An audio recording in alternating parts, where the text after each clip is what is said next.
Why would the Pentagon send a message like this at 3 in the morning? Why him, of all people?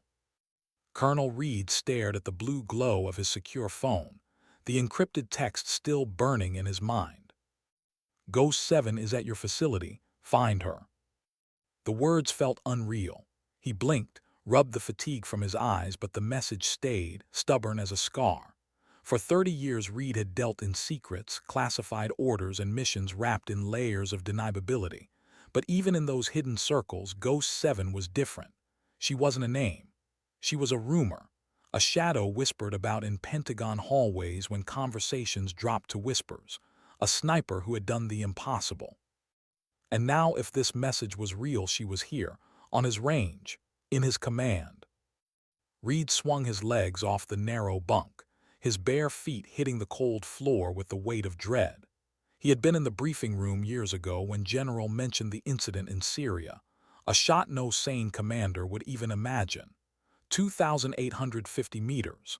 One bullet that stopped a hostage execution, saved 17 lives, and entered the realm of myth. The file had been so sealed that Reed, with top-level clearance, only glimpsed fragments. A ridge, impossible wind conditions, a single operator whose name had been stripped from every record. Most believed Ghost 7 was a composite story, a convenient legend stitched together from classified threads. Reed had believed that too, until tonight. By 600 hours he was moving across the training grounds of Fort, boots crunching on gravel still damp with morning dew. The air was sharp, filled with the metallic tang of gun oil and the faint ozone bite of cordite. Instructors were already setting up firing lines. Recruits shouted cadence in the distance. It looked ordinary, the rhythm of military life beginning another day. But Reed's chest felt tight. Somewhere among these people was a ghost that could kill from nearly 2 miles away. He scanned faces carefully. Sergeant Martinez, broad as a linebacker, coaching breathing patterns with practiced patience. Staff Sergeant Chin adjusting a trainee's scope like a surgeon in the operating room. Williams, the grizzled veteran, barking corrections with a voice that could cut glass. They were skilled, some even brilliant, but Ghost 7 was different. If she was here, she wouldn't shine, she'd fade, hide in plain sight. A woman, the message had said, that more than anything unsettled him. In this fraternity of long-range shooters dominated by men, a female operator of that caliber would have drawn attention. Unless she had spent her life learning how not to be noticed. Reed's gut tightened. Maybe that was the secret, not skill alone, invisibility. The sun broke over the horizon, painting the range in gold and shadow. The colonel moved toward the advanced section, where shots weren't measured in yards but in fractions of miles. Here, only masters belonged. He kept his hand close to his sidearm, not because he felt threatened, but because some primal part of him understood that today he might meet someone who operated beyond the edges of human possibility. Rows of shooters, barrels gleaming, recruits holding their breath against steel and scope. Reed scanned, searching for something, and then he froze. Station 7. It was subtle, deliberately so. A M200 intervention rifle rested on its bipod, a massive weapon designed for shots that reached the horizon. Many instructors used it, but none treated it like this. The rifle wasn't just clean, it was immaculate. Scope covers aligned like ritual. Bipod legs set at an angle that spoke not of habit but devotion. The shooting mat laid out with mathematical precision, its position tuned to the sun and the wind like a musician tuning an instrument. Beside the rifle, a notebook lay open, pages filled with neat, meticulous handwriting, numbers, calculations, weather data, ballistic coefficients. Atmospheric pressure scrawled with the obsession of someone who didn't practice shooting, someone who lived it. Reed's heart thumped. This wasn't training discipline, this was ritual. And then he saw it. Pinned almost carelessly to the equipment case, hidden among ordinary marksmanship badges, was a small pin. At first glance it was unremarkable. To most it would look like any other qualification token. But Reed knew. His blood ran cold. a stylized bullet arc etched across a miniature landscape, tiny numbers engraved so small you needed to lean close. 2850 M. Reed's breath caught, his hands trembled. There was only one of these in existence. He had read about it once in a classified annex that required signatures in triplicate. The Pentagon had commissioned it after Syria, a secret acknowledgement of an impossible shot that officially didn't exist. It was never meant to be displayed, never meant to see daylight. One badge for one sniper. And it was here. Ghost 7 wasn't a myth. She was under his command. She had been standing beside him, working for him, invisible all this time. Reed felt sweat bead on his forehead despite the cool morning air. He had briefed generals, faced fire in 3 theaters, commanded battalions. But standing in front of that small, innocent-looking badge, he felt like a raw cadet again. His chest tightened with something he hadn't felt in decades. Fear, not of danger but of awe. The air shifted, footsteps approached. She came into view like a shadow stepping into light. Staff Sergeant 5'4", slim, regulation bun, oversized fatigues that made her appear smaller, less significant. To the casual eye, she was ordinary, a woman who blended into the rhythm of the base, noticed only when she spoke to correct a stance or explain a formula. But Reed saw it now. The way her boots didn't crunch on the gravel, the way her eyes swept the range in quiet arcs, absorbing wind, light, threats. The way her hands, calm and calloused, brushed the case of her rifle as though greeting an old friend. She was already watching him. "Sir," her voice was flat, professional, practiced neutrality. "Is there a problem with my station?" Reed turned toward her, and for the first time he saw the truth in her face. Not arrogance, not pride, something heavier, the weight of someone who had tried desperately to be invisible. But the badge gleamed between them. "Your badge," Reed whispered. His voice betrayed him, cracking under the pressure of the realization. "That badge on your case." For the first time her composure faltered, a flicker of fear. Her eyes darted to the pin, then back to him. Her blood seemed to drain from her face. She spoke smoothly, but too smoothly. "It's a long-range qualification from advanced sniper school, nothing special."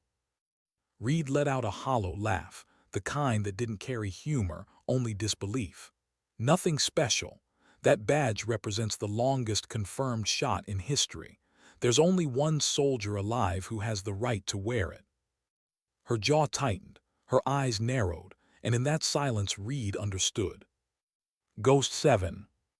The name slipped from his lips before he could stop it, and with it, the fragile walls she had built began to crack. She didn't deny it, not fully, not convincingly. She stood still, caught between the life she had built and the secret that had finally found her. For 3 years she had hidden here among uniforms, routines, recruits who never looked too closely, but Reed's eyes saw through it now. And in that moment, he realized something else. He wasn't looking at a legend. He wasn't looking at a sniper. He was looking at a woman who had carried something unbearable, something beyond medals or myths. The range noise carried on around them, rifles cracking, instructors shouting corrections, recruits laughing nervously at mistakes. Life continued, but here, between one colonel and one staff sergeant, the air stood still. Her cover was gone, and something deeper than orders would come next. Because the question that hung between them wasn't who she was. He already knew. The question was, who did she want to become? How does someone become a ghost? How does an ordinary child turn into the kind of shadow the Pentagon hides in sealed files? The answer doesn't begin on a battlefield. It begins in Montana. 1995. The prairie stretched wide and endless, a sea of tall grass moving with the wind like a restless tide. 8-year-old crouched low, her knees pressed into damp earth, her father's Winchester Model 70 rifle steady in her small hands. The rifle looked absurd against her frame, its barrel nearly longer than her body. To anyone else, it should have been impossible, but was still too still. Her father, Carlos, a man carved by war and silence, knelt beside her. Vietnam had stolen years from him, and though he rarely spoke of it, the jungle still lived in his eyes. He whispered in Spanish, his voice low, calm. "Remember, the coyote is not your enemy. He's just hungry, but if he takes our sheep, we won't survive the winter. Sometimes survival means making choices." His dark eyes fixed on the predator moving 400 yards away. To Carlos, the distance was difficult but manageable. To his daughter, it felt instinctive, like recognizing a melody she had always known. Her breathing slowed. In, hold, out. Her father's rhythm, except she didn't need his rhythm anymore. She had found her own. The coyote paused, its head lifting to catch a scent on the breeze. Carlos's chest tightened. His little girl should have been nervous, should have been trembling under the weight of the rifle, under the pressure of the moment. But her body was loose, fluid, not a trace of fear. "Breathe out halfway," Carlos whispered.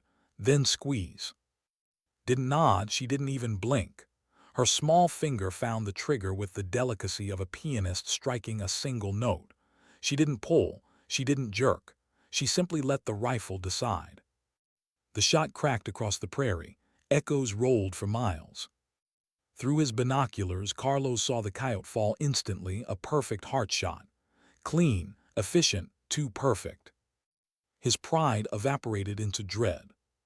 Because it wasn't just that she hit it. It was the way she made it look easy. He lowered the binoculars and looked at his daughter. She turned to him with a wide smile, expecting praise. "Papa, I did it." Carlos forced a smile, but something in his eyes betrayed him. She caught it, a flicker of fear. He took the rifle gently from her small hands.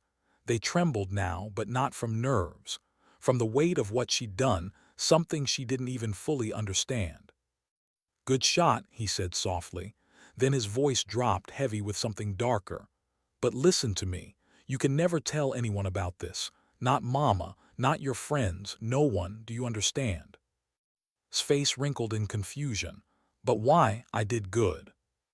Carlos knelt, his big hands gripping her shoulders. His voice cracked with urgency. "Because people fear what they don't understand.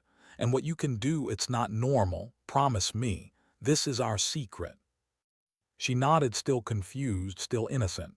But in her chest a seed was planted. The seed of silence. The seed of Ghost 7. Years passed.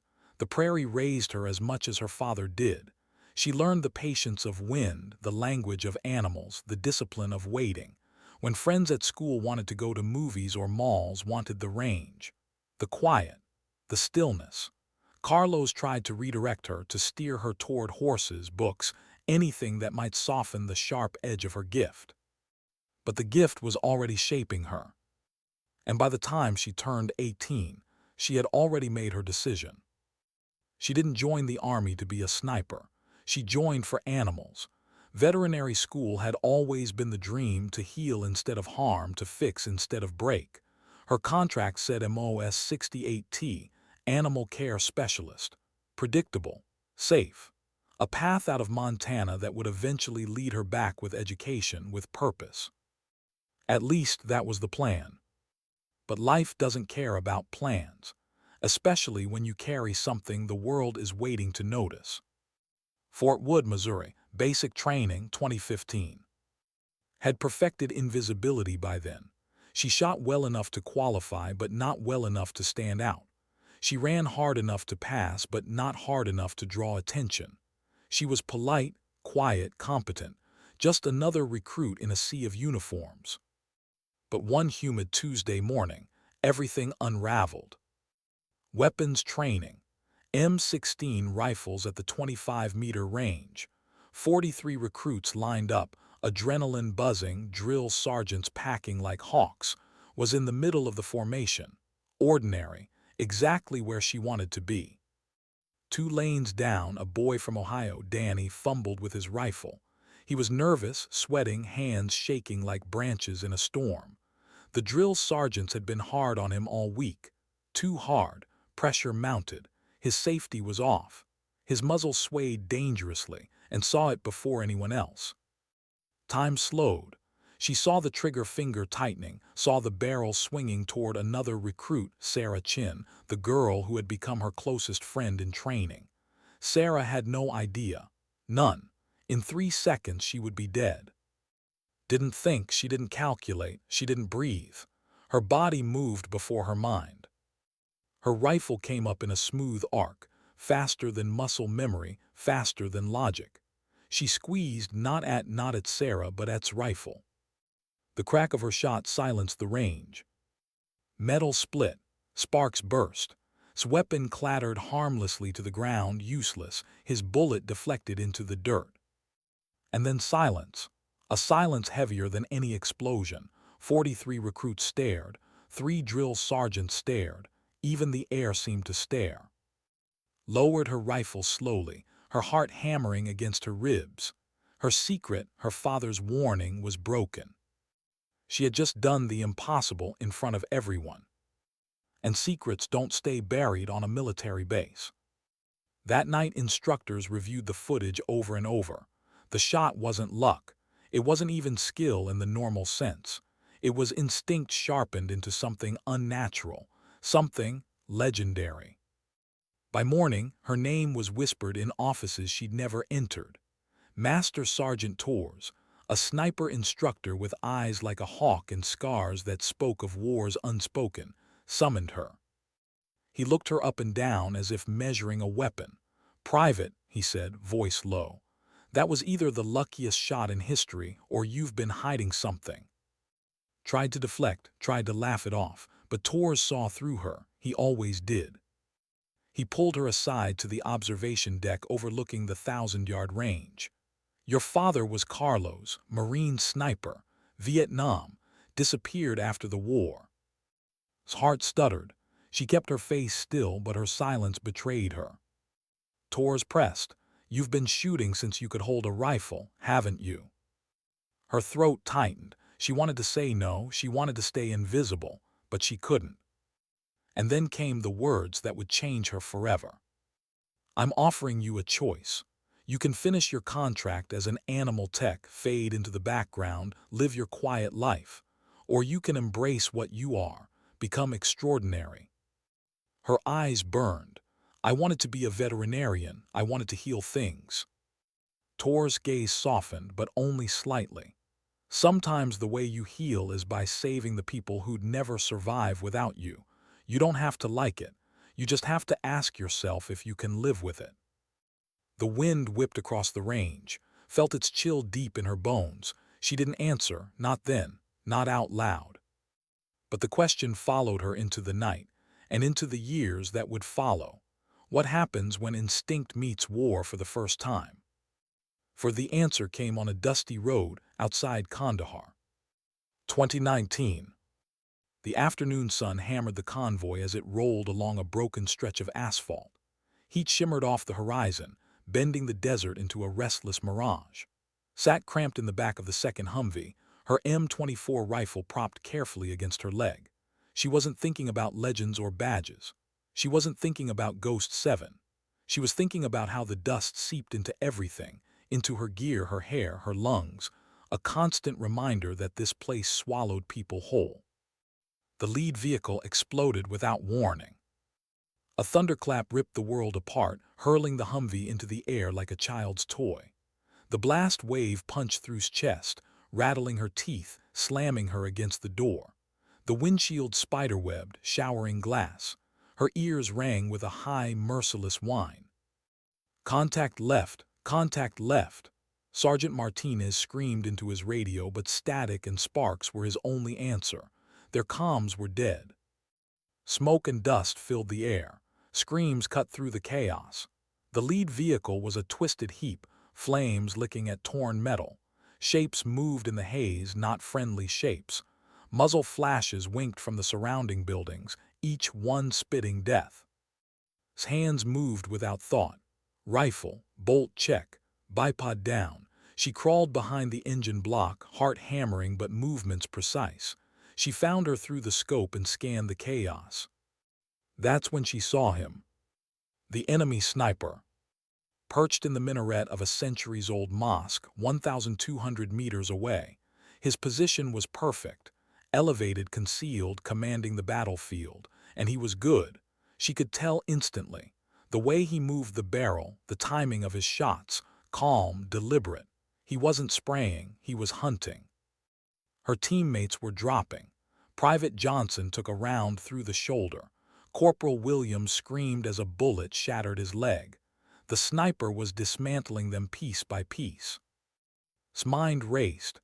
1,200 meters, at the extreme edge of her rifle's capability. Wind, dust, heat shimmer all against her.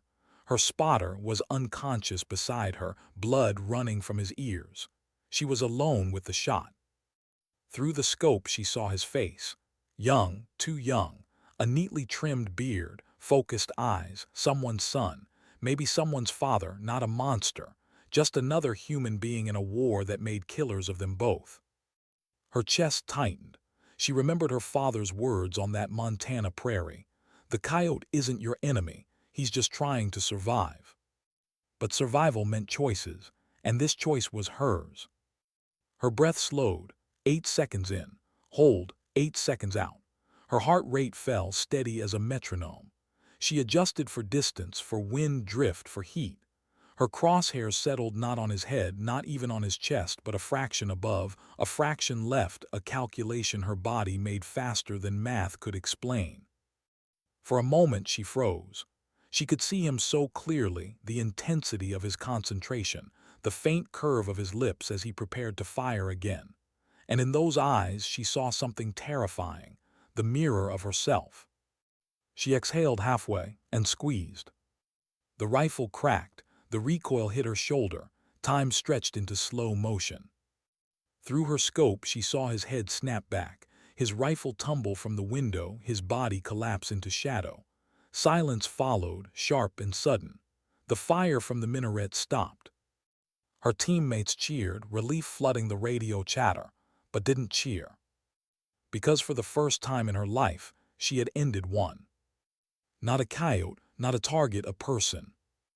The young sniper's eyes haunted her even before the echo of the shot faded. The weight dropped into her chest, cold and heavy, a stone she knew she would carry forever. When the fight ended, when air support finally arrived and the enemy melted into the desert, sat alone against the ruined Humvee. Dust still clung to her lips, her ears still rang, but her eyes, they burned with something deeper. Martinez clapped her shoulder. Hell of a shot, saved us all. She nodded numbly, but inside she felt hollow. That night under a desert sky littered with stars, couldn't sleep. Every time she closed her eyes, she saw him not falling, not dead, but alive, breathing, focusing on his next shot, unaware she was watching. She saw him not as an enemy, but as himself. And then she saw what she had done. The nightmares began 3 days later. Always the same, the minaret, the dust, the young man's eyes in her crosshairs, and the recoil, always the recoil. She woke gasping at the same time every night, 3:47, drenched in sweat, lungs pulling desert air that wasn't there. Back at base, the Army gave her words like adjustment and evaluation, clinical language that flattened her pain into paperwork. They assigned her to Dr. Sarah Chin, a base psychiatrist who tried to explain what was happening. "It's called moral injury," Dr. Chin told her gently, notebook balanced on her lap. "You didn't just kill a target, you took a life. Even when it's justified, even when it saves your team, your mind still recognizes it. That's why it feels like it's crushing you." Stared at the floor, her jaw clenched. "They keep saying I saved 7 soldiers that day, that he would have killed us all. But when I close my eyes, I don't see them alive. I see him dead." Dr. Chin didn't argue. She just let the silence hang, soft but unrelenting. But the Army didn't see moral injury. The Army saw potential. 6 weeks after her return, Colonel Harrison called her into his office. The walls were lined with medals, unit photos, flags, symbols of valor. On his desk lay her service record.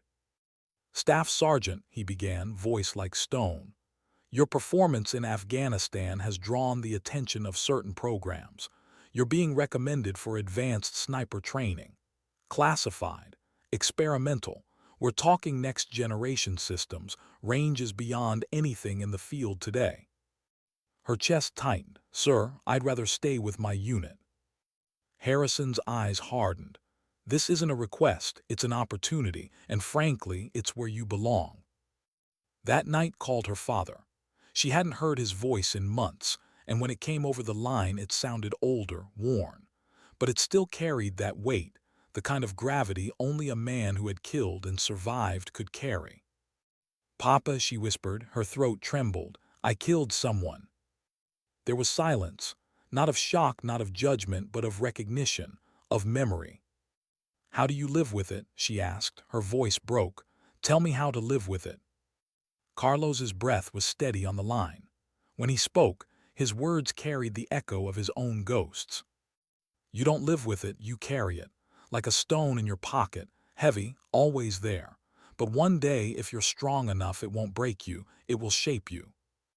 Closed her eyes, tears sliding down her face. She didn't know then that this was only the beginning.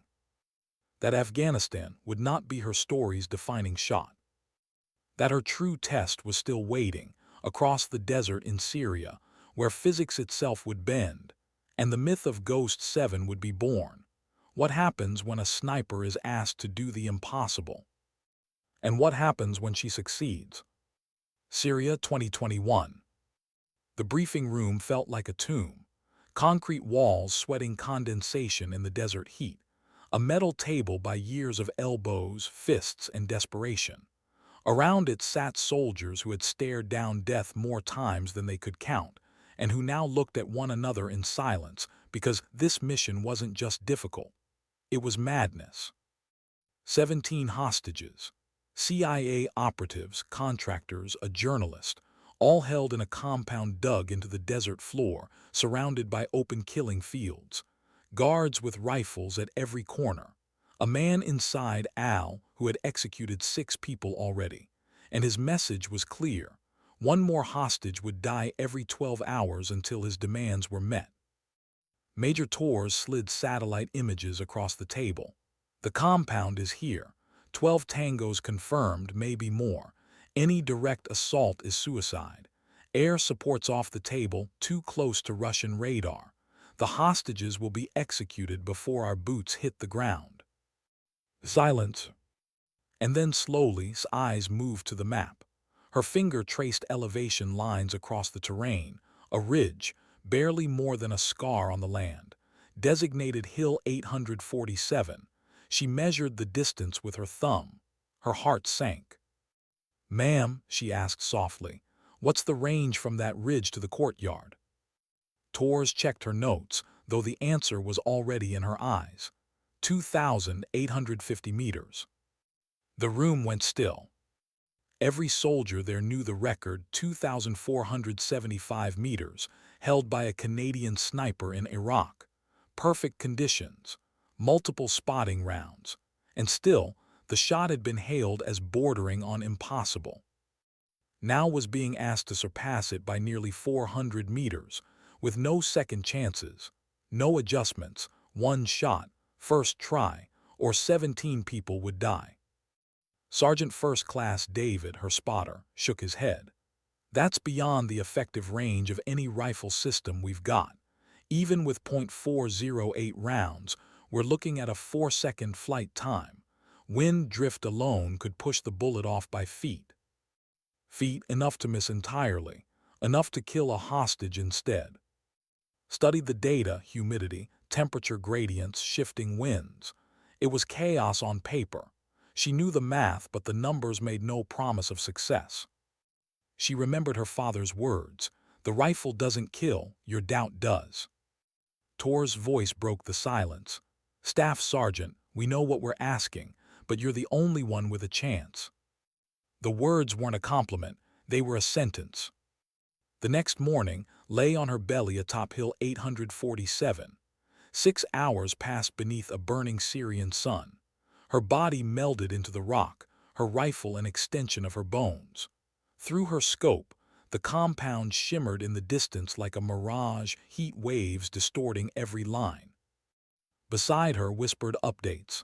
Wind quartering southwest, 2.7 meters per second. Temperature dropping half a degree. Pressure shift 0.2. Each change meant recalculation. At this range, one click of her scope was a difference of 18 inches downrange. 17 adjustments already. A lifetime of equations condensed into fractions of a breath. In the compound, moved like a man conducting theater, checking his watch, gesturing to his men. The hostages, blindfolded, bound, huddled in the courtyard like abandoned children. 37 minutes to the next execution. Slowed her breathing. Her heart rate dropped to 42 beats per minute. Her world narrowed until only the crosshairs and the target existed. She had reached what her father once called the still place, where the world's noise dissolves and only certainty remains. Through the scope, she watched emerge into the courtyard.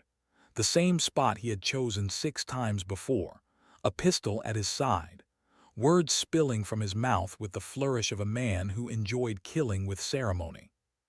The hostages trembled. Whispered, 30 seconds to execution. His finger rested on the trigger, but her aim point was head. It was 3 feet left, 2 feet high, an adjustment that would look insane to anyone without her gift, because she wasn't aiming at. She was aiming at the air between them, at time itself. Her father's voice echoed, "The rifle doesn't kill, your doubt does." She exhaled halfway and squeezed. The shot cracked, the recoil pressed into her shoulder. And then silence. The bullet sailed invisibly across 2 miles of shifting desert air. 4 seconds stretched into an eternity. Through the scope she saw mid-gesture, his mouth open, words frozen. Then his body snapped back, his pistol tumbling, his life extinguished before he even realized death had come. The courtyard erupted. Hostages cried out, their lives extended in an instant. Guards scattered in panic. 17 people lived because of a bullet that should never have landed. Rolled onto her back, staring at the sky. Her chest heaved, her body shook. She had done it, the impossible. And she hated herself for it. Because at 2,850 meters it hadn't felt like killing a man. It had felt like solving a math problem. She hadn't seen his eyes. She hadn't felt his presence. He was numbers, wind, pressure, physics. And when she solved the equation, the answer was death. 3 days later, she sat across from General in a Pentagon conference room 3 floors underground. Her mission files lay spread out like evidence in a trial. "What you accomplished," said, her voice both reverent and calculating, "represents a paradigm shift. The Joint Chiefs want to declassify portions. You could be the face of modern military excellence. Speeches, book deals, a legacy." Stared at her hands. They trembled. She shook her head. "With respect, ma'am, no. This isn't optional," pressed. "The American people deserve." "To know what?" cut her off, her voice sharp. "That you turned a ranch girl into a weapon so precise she can kill a man from nearly 2 miles away. That you used hostages as leverage to test experimental rounds. That I turned a human being into a ballistics equation." His jaw tightened. "Sergeant, you're treading on dangerous ground." Leaned forward. Her voice dropped to a whisper colder than any shout. "If you make me a hero, the questions won't stop. They'll dig, and they'll find things you don't want unearthed. The drones, the illegal intel ops, the program that treats soldiers like lab rats. So if you want this story to stay clean, you'll let me disappear." Silent, heavy as the shot itself. 2 weeks later was transferred quietly to Fort, her files sealed under layers of classification. The badge, a single piece of metal engraved with 2,850 meters, was crafted in secret, tucked into her case among ordinary pins. To the world, Ghost 7 didn't exist. But to the badge was a tombstone. Every morning she stared at it. Every morning it stared back. It didn't represent victory. It represented loss, the burial of the girl who once dreamed of healing animals. Now all that remained was the ghost. And yet, even buried, ghosts have a way of being found. Because one morning, years later, Colonel Reed's voice would cut through the air at her station. Soft, certain. Ghost 7. And with those words, the secret she had carried like a stone in her chest would finally come undone. What do you do when the world stops calling you a soldier and starts calling you a ghost? Tried to vanish. Fort 2022. The base bustled with the rhythm of military life. Boots hitting gravel, the sharp crack of rifles echoing across the range, orders barked with authority. To most, it was noise. To, it was camouflage. For 3 years, she lived inside that rhythm, just another instructor, her name unremarkable on rosters, her face blending into formation photos no one ever studied too closely. She taught breathing, ballistics, patience. She carried herself like competence incarnate, respected but never remembered, and she liked it that way. Every morning she packed her gear with ritual precision. The M200 rested in its case pristine, its surfaces cleaned until they gleamed. Her notebook of calculations traveled with her, its margins filled with the obsessive data only she could interpret. And then, tucked in the corner of her case, pinned among ordinary qualification badges, lay the thing that betrayed her, the 2,850-meter pin. One badge in the world, hers. She told herself it was safe among the others. Ordinary soldiers accumulated pins like pocket change. Most recruits didn't even look at them closely. When they asked, she lied smoothly. Advanced sniper school. Long range, nothing special. But every time she touched it, she felt the truth. It wasn't an award, it was a gravestone. At night in her small quarters, she sometimes set the badge on her desk, staring at it as if it might speak. But it never did. It only reminded her of the silence that followed her everywhere, silence that carried the weight of 2 shots, the young sniper in Afghanistan and Al in Syria. Both lived in her nightmares. Both refused to leave. The recruits whispered about her sometimes, a kind of harmless gossip. She's strict but fair, she never misses a shot, she doesn't talk about her past. But made sure they never saw the cracks. Until the morning Colonel Reed found her station. It was supposed to be an ordinary day. Sunlight poured over the range, catching the steel of rifles lined in neat rows. Instructors moved among the recruits, correcting grips, steadying nerves. Arrived at Station 7 like always, her movements quiet, efficient, boots silent on the gravel. And then she froze. Reed was standing at her case, his posture rigid, his eyes locked on something, the badge. Her blood went cold. "Sir," her voice was even calm, but her pulse hammered. "Is there a problem with my station?" Reed turned slowly and she saw it in his eyes. Recognition. Not curiosity, not suspicion, certainty. The kind of certainty only someone who had read the most classified files could carry. "Your badge," he whispered, voice low, almost reverent. "That badge on your case." His throat tightened. She forced her words. "It's just a qualification badge, sir. Advanced school, nothing special." Reed's laugh was hollow, humorless. "Nothing special. That's the longest confirmed shot in history. There's only one soldier alive who has the right to wear it, and she's standing in front of me." The name slipped out like a blade unsheathed. Ghost 7. Her heart stuttered. The lie she had carried for 3 years crumbled under the weight of those 2 words. She didn't answer, she didn't have to. The silence was enough. Around them, recruits kept firing, instructors kept shouting, life carried on. But between Reed and the air was still, frozen by truth. Her cover was gone. Later in his office, the walls lined with commendations and flags, Reed poured bourbon into 2 glasses. He slid one across the desk toward her. She didn't touch it.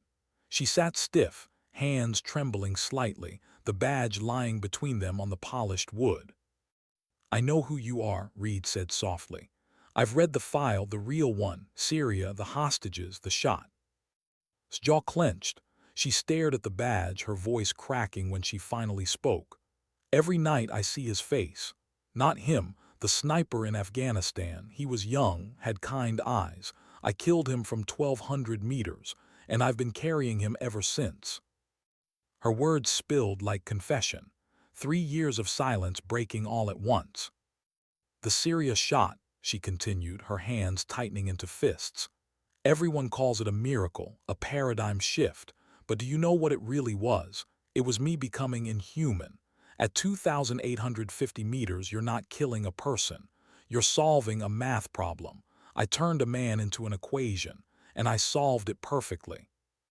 Tears slipped down her face, the first she had allowed since Syria. Reed watched her, his own eyes shadowed. Then he spoke quietly, almost as if he were confessing too. 2004. Roadside bomb took out my convoy, everyone except me.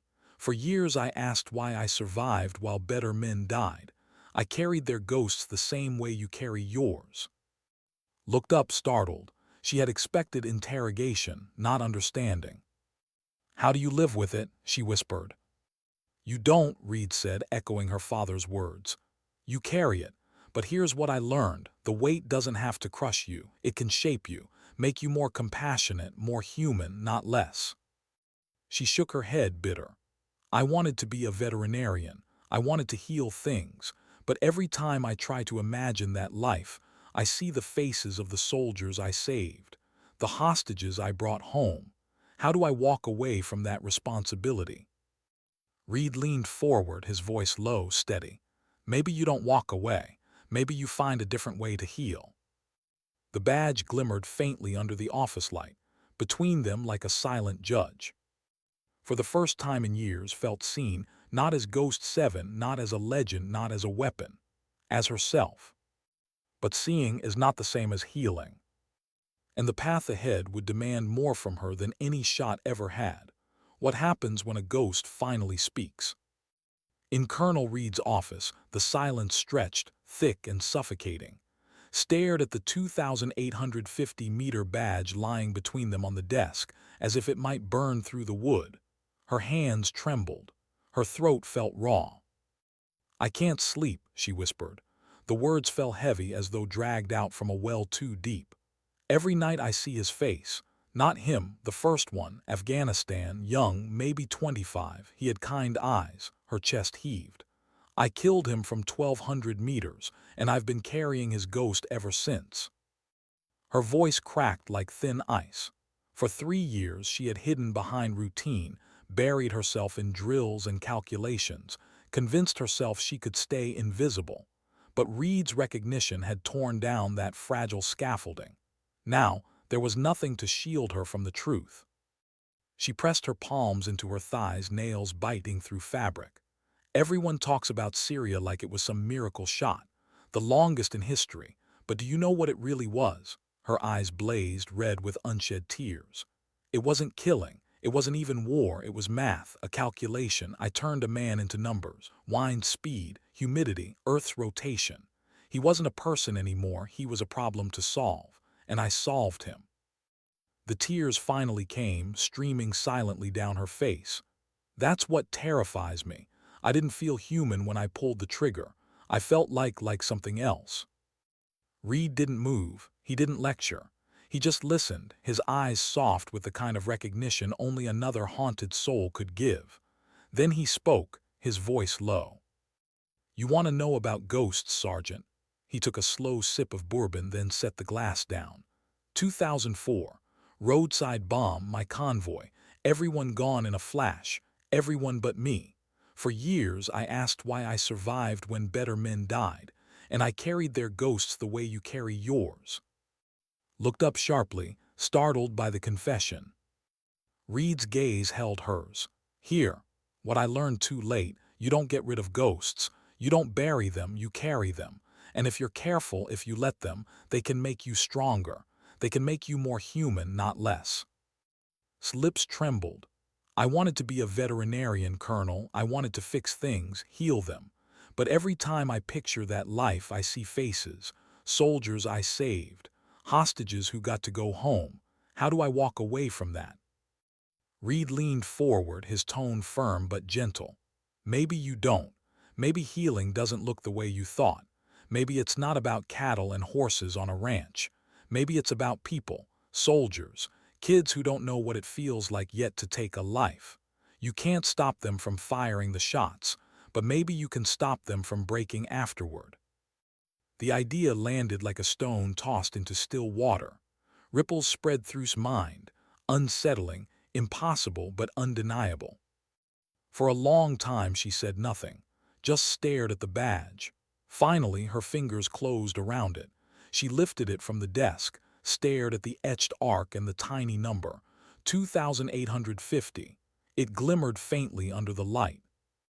"I don't want to be remembered for this," she whispered. "I don't want to be a myth. I want to be useful, but human." Reed nodded slowly. "Then teach them. Teach them not just to hit targets. Teach them how to live with it afterward." That night lay in her quarters staring at the ceiling.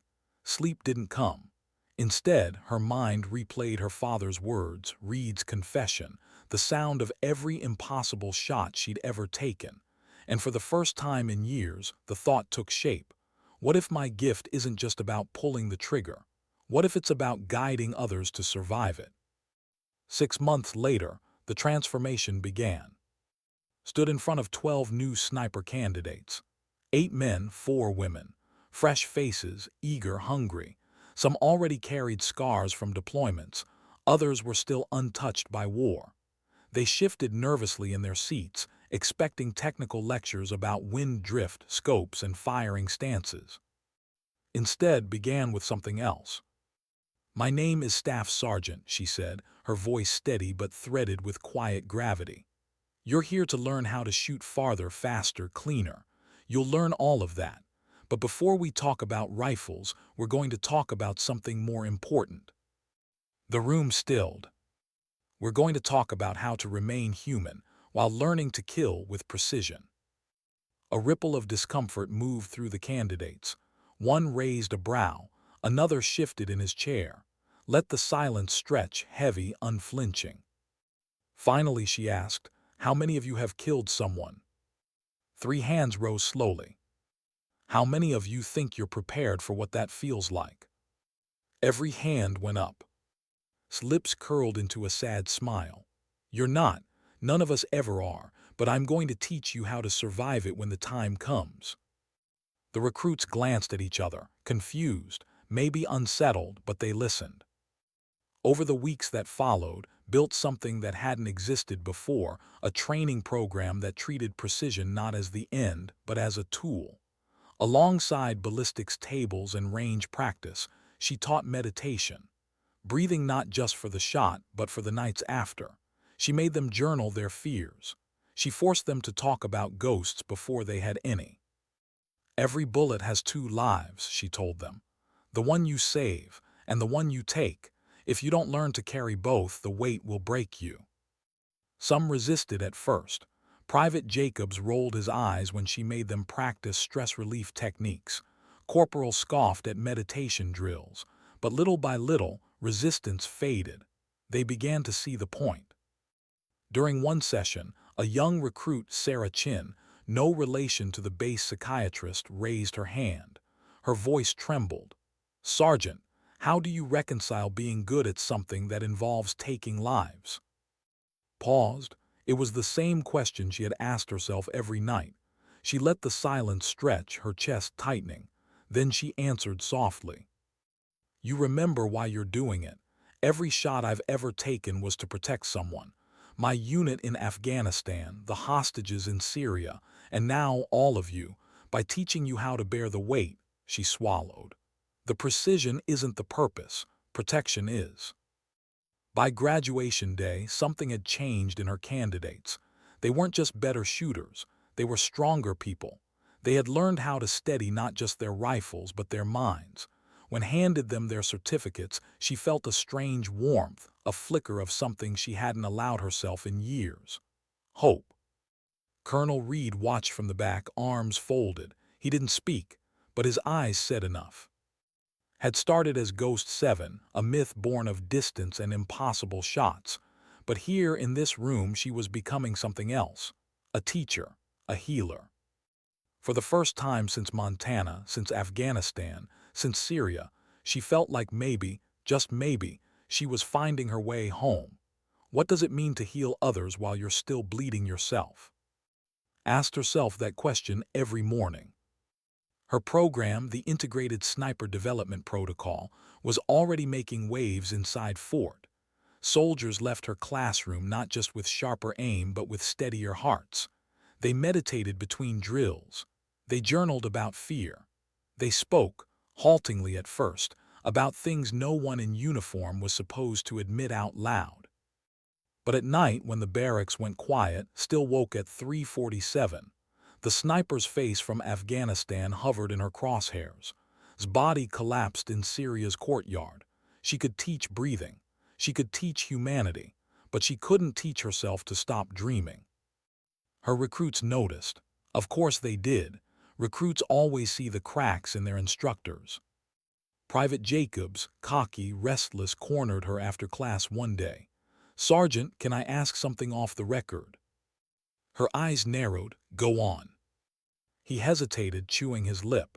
"Why do you look sad? Even when we pass the drills, even when we hit perfect groups, you don't smile like it matters." His chest tightened. She wanted to brush it off. She wanted to give the easy answer. But she remembered Reed's words, "Ghosts don't go away. They change you. And sometimes the best you can do is share their weight." So she said quietly, "Because the better you get at killing, the harder it is to forget the faces. Precision doesn't make it easier. It makes it heavier." Jacob swallowed. His bravado cracked just a little. He nodded and for once didn't push further. But not every recruit handled the weight.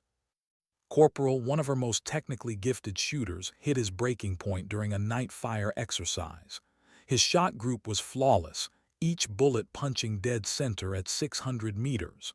But when the drill ended, he froze, staring at the targets with wide, hollow eyes. His hands shook. He dropped his rifle like it burned. Corporal barked but didn't hear. His breathing came fast, shallow. Finally he gasped. "They looked like people. Not silhouettes, people. I kept seeing their faces." The range went silent. The other recruits shifted nervously, waiting for his reaction. She walked over, crouched beside, her voice softened. "Good, that means you're still human." His head snapped toward her, disbelief in his eyes. "If you stop seeing faces," she continued, steady and calm, "that's when you should worry. That's when you've lost yourself. You're supposed to feel it. The point isn't to erase the weight, Corporal. It's to learn how to carry it without breaking." His shoulders shook. Slowly he nodded. Later that night, Reed found sitting alone in the mess hall, untouched coffee cooling in front of her. "You're doing good work," he said. She didn't look up. "Am I? They're kids. Some of them haven't seen combat yet. I'm teaching them how to survive ghosts they don't even have." Reed sat across from her, folding his hands. "That's the point. You're preparing them before the ghosts arrive, something no one ever did for us." Finally met his gaze. "Then why do I still feel broken?" Reed's jaw tightened. He didn't have an answer. Weeks passed. Her students graduated, new ones arrived. The program grew. Rumors spread beyond Fort. Commanders requested her candidates. Some called it innovation. Others called it weakness, but didn't care.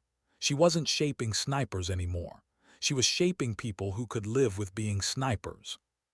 And yet the badge still haunted her. Every morning it gleamed from her case, mocking her with its quiet permanence. She told her recruits that the badge was nothing special. But in the solitude of her quarters, she stared at it like it was a curse carved in metal. One night sleep refused her. She sat at her desk, badge in hand, when her phone buzzed. A text from her father. "How are you?" She stared at the words for 10 minutes before replying. "Fine, Papa, everything's fine." But it was a lie, because everything inside her still felt broken.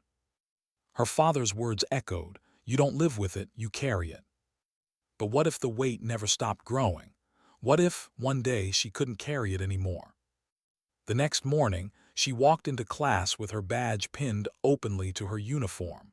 The recruits noticed instantly. Private Chin raised a hand. "Sergeant, what's that badge? I've never seen one like it." Paused, staring at their faces. Young, eager, unprepared. For the first time, she felt the urge to tell the truth. Her throat tightened, then she forced a smile. "It's just a long-range qualification, advanced school, nothing special." The room relaxed. Recruits went back to their notebooks, but one student lingered, Jacobs, his sharp eyes studying her with suspicion. Later, as the class filed out, he approached quietly. His voice was low, cautious. "You're lying, Sergeant. That badge means something. What is it?" His heart skipped. She saw herself reflected in his defiance, the hunger for truth, the refusal to accept easy answers. She almost told him. Almost. But then she saw the weight in her own hands, the weight she hadn't figured out how to bear. "Go get some rest, Private," she said softly. Jacobs hesitated, then nodded and left. When the door closed, sat back at her desk, the empty room pressing down on her. She was teaching them how to carry ghosts, but she still hadn't figured out how to carry her own. And the question gnawed at her. Could she really save them? If she couldn't even save herself, what happens when the ghosts you've carried finally stand in front of you? For it happened on a rain-soaked night at Fort. She had finished another long day with her recruits. The storm had rolled in sudden and violent, rattling the windows of her quarters. She sat alone at her desk, badge in hand, turning it over in the dim light. The metal felt heavier than ever. It wasn't just steel. It was every face she'd ever seen through a scope, every life saved, every life taken. Her father's words replayed in her head. "You don't live with it, you carry it." But what if the carrying never ended? What if she was doomed to break under the weight? A knock on the door pulled her from the spiral. She opened it to find Private Jacobs standing stiffly in the rain, uniform drenched, eyes burning with something she recognized all too well, defiance mixed with desperation. "Sergeant," he said, voice tight, "I need to know the truth. That badge, that name I heard whispered in the barracks, Ghost 7, is it you?" The words hit her like a shot. She wanted to deny it, to hide again in silence. But Jacob's face, young, sharp, untested, was a mirror of her own years ago. And suddenly she realized the truth wasn't about her anymore. It was about what came after her. She stepped aside. "Come in." The rain hammered the roof as they sat across from each other. For a long time, just stared at the badge lying between them. Finally, she spoke. "Syria 2021. 17 hostages. A man named. I killed him from 2,850 meters. Longest confirmed shot in history." Jacob's eyes widened. His breath caught. He leaned forward. "That's impossible." Shook her head. "Not impossible, just cruel. 4 seconds of flight time. The bullet was still in the air when I hated myself for pulling the trigger." Her voice cracked. She looked him in the eye. "That badge doesn't make me proud, Private. It reminds me that the better you get at killing, the harder it becomes to stay human." Jacob sat in stunned silence. Finally, he whispered, "Why are you telling me this?" Swallowed hard. "Because you'll carry ghosts too. One day you'll see a face you can't forget. And when you do, I don't want you to think being haunted makes you weak. It makes you human. That's the part the manuals never teach." His shoulders sagged, the bravado draining from him. For the first time, he looked like the young man he really was, not a soldier, not a sniper, just a boy on the edge of a weight he didn't yet understand. "Does it ever get easier?" he asked quietly. His chest ached. She reached across the desk, closing the badge in her hand. "No, but if you learn to carry it the right way, you can make sure it doesn't crush you. And maybe you can make sure it shapes you into someone worth remembering." Jacobs nodded slowly. Then he stood, saluted stiffly, and left her quarters without another word. When the door closed, sat back, staring at the badge in her hand. And for the first time, she didn't see it as a gravestone. She saw it as a warning, a lesson. something to be passed on, not hidden. The next morning, she made her decision. She walked into her classroom, recruits waiting, rifles polished, notebooks open. Instead of beginning with drills, she pinned the badge openly to her uniform. The room went silent. "This," she said, pointing to it, "is the longest shot ever taken, 2,850 meters. It saved 17 lives. It also broke me. And I need you to hear me clearly. Precision is not the same as purpose. You can be the best shot in the world and still lose yourself." The recruits shifted uneasily, but they listened. They always listened. His voice grew steadier, louder. "Every bullet has two lives, the one you save and the one you take. Carry both. Respect both. If you can do that, you'll walk away human. If you can't, you'll end up a ghost. And trust me, being a ghost isn't living." Her words hung in the air. For once she saw understanding flicker in their young eyes. Not eagerness, not bravado, something deeper. Weeks later, when her class graduated, Reed approached her quietly at the range. "You've done it," he said. "You've built something that will outlast you, a program, a way of teaching, a legacy." Looked out across the recruits, laughing, congratulating each other, their rifles slung harmlessly over their shoulders. She felt something stir in her chest. Not pride, not triumph, something gentler, relief. "Legacy," she repeated softly. "Maybe, but not the kind they'll ever put on a medal." Reed smiled faintly. "The best legacies are." That night sat again at her desk. The badge rested before her, its steel catching the lamplight. She picked it up one last time, weighing it in her hand. And then she opened her drawer, set it inside, and closed it gently. Not hidden, not displayed, just put away. Because she finally understood, the badge wasn't her. The myth wasn't her. Ghost 7 wasn't her. She was soldier, teacher, human. And as the rain fell outside her window, she whispered into the quiet. "Sometimes dignity doesn't speak, it simply acts."